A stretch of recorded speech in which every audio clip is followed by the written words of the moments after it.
ព័ត៌មានទី2នេះគឺជាសេចក្តីរាយការណ៍ពីខាងភាគីថៃម្ដងមកខ្ញុំជូនពីខាងភាគីថៃដើម្បីឲ្យបានប្រិយមិត្តបានដឹងគឺរូបភាពនេះខ្ញុំដកសំពីកាសែត The Nation មកឲ្យប្រិយមិត្តបានដឹងផងដែរកុំឲ្យថាមិនជូនឲ្យប្រិយមិត្តបានដឹងថាតើថៃនិយាយយ៉ាងម៉េចអំពីកម្ពុជាបាទអញ្ចឹងបើយកតាមសេចក្តីរាយការណ៍របស់សារព័ត៌មានថៃហ្នឹងគឺលោករដ្ឋមន្ត្រីក្រសួងការពារជាតិថៃណាលោកឧត្តមសេនីយ៍ ណតផន ណាត់ផានិតបានថ្លែងថាលោកបានសន្ទនាគ្នាជាមួយនឹងសមាជិកកម្ពុជារបស់លោកគឺជាមួយនឹងលោករដ្ឋមន្ត្រីក្រសួងការពារជាតិកម្ពុជាលោកទាសីហាដែលក្នុងអំឡុងពេលនោះគឺលោកបានបញ្ជាក់ថាលោកបានលើកឡើងអំពីការព្រួយបារម្ភផងដែរអំពីការឆេះព្រៃដែលនៅតាមបណ្ដោយព្រំដែនរវាងកម្ពុជាហើយនិងថៃនោះគឺលោកបានចាត់ទុកថាបើកាលណាមានភ្លើងឆេះព្រៃដែលបង្កឡើងដោយសកម្មភាពទាហានណាដែលគ្មានច្បាប់មានដំណាប់ធ្នាប់អញ្ចឹងដូច្នេះវាអាចនឹងមានការយល់ច្រឡំជាទៅដល់ការកើនឡើងកម្ដៅអញ្ចឹងក្នុងពេលកន្លងមកខ្ញុំឃើញសេចក្តីរាយការណ៍នឹងដែរក៏ប៉ុន្តែអត់ទាន់មានច្បាស់ថាអ្នកណាដុតខាងកម្ពុជាក៏មិនបានបញ្ជាក់ថាខ្លួនធ្វើដែរណាប៉ុន្តែបើយោងតាមសេចក្តីរាយការណ៍របស់សារព័ត៌មានថៃនឹងបែរជាចោទថាកម្ពុជាជាអ្នកដុតព្រៃហ្នឹងបាទប៉ុន្តែឃើញសារព័ត៌មានមួយចំនួនអ្នកប្រើប្រាស់បណ្ដាញសង្គមក៏ថាខាងភាគីថៃជាអ្នកដុតទៅវិញទេបាទហើយការដែលលោករដ្ឋមន្ត្រីក្រសួងការពារជាតិថៃថ្លែងនេះគឺថ្លែងនៅថ្ងៃទី23ខែកុម្ភៈណានៅទីតាំងមួយនៅទីបញ្ជាការកងទ័ពជើងអាកាសរបស់ថៃដែលគាត់បាននិយាយថាគឺគាត់បានធ្វើការតាក់ទងគ្នាដើម្បីនិយាយអំពីបញ្ហានេះហើយក្នុងពេលកន្លងមកគាត់ថាគាត់ក៏បានសម្ដែងការព្រួយបារម្ភពីរឿងមីនហើយនឹងក៏ឥឡូវហ្នឹងគឺស្រាប់តែមានរឿងរ៉ាវដុតព្រៃដុតអីតទៅទៀតនៅតាមបណ្ដោយព្រំដែនបាទអញ្ចឹងដូច្នេះគឺវាអាចនឹងរីករាលដាលចូលទៅក្នុងទឹកដីថៃហើយ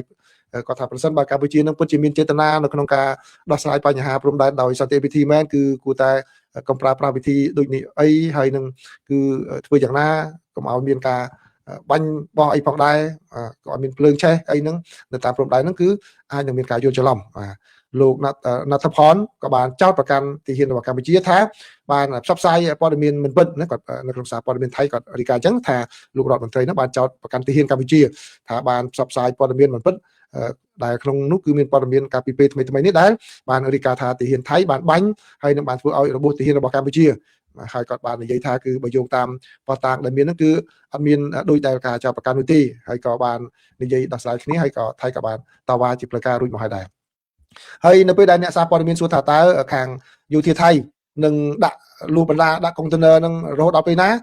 លោករដ្ឋមន្ត្រីក្រសួងការពារជាតិនឹងបាននិយាយម្ដងទៀតថា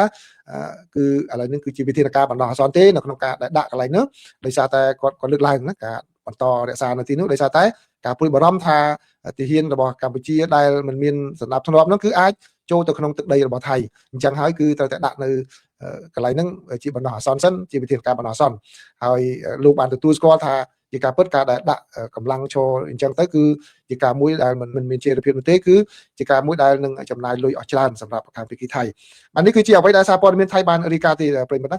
ខ្ញុំជូនប៉ុណ្ណឹងបើតែគាត់សូមបើកកញ្ចក់ថែមមតិផ្ទាល់ខ្លួនបន្តិចហ្មងបាទគាត់ស្ដាប់គាត់និយាយទៅគឺដូចជាបទូបថយស្ថានភាពដែរតែបើសិនជានិយាយពិតដូចអ្វីដែលគាត់និយាយនឹងធ្វើនៅពេលក្រោយដកថយហ្នឹងអានឹងវាជារឿងមួយល្អក៏ប៉ុន្តែកុំតែនិយាយបែបនេះដើម្បីឲ្យពីរោះស្ដាប់សម្រាប់តិចអន្តរជាតិហើយនឹងសម្រាប់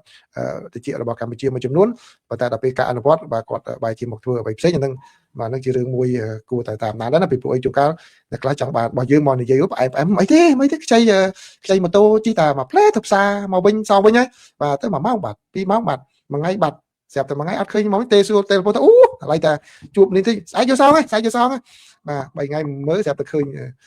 បាត់ហ្នឹងចឹងជួនកាលពាក្យពេចន៍ផ្អែមល្ហែមខ្លះក៏យើងគួរតែប្រយ័ត្នដែរណាបាទគឺមានប្រកបថ្នាំពឹសនៅក្នុងហ្នឹងធ្វើឲ្យយើង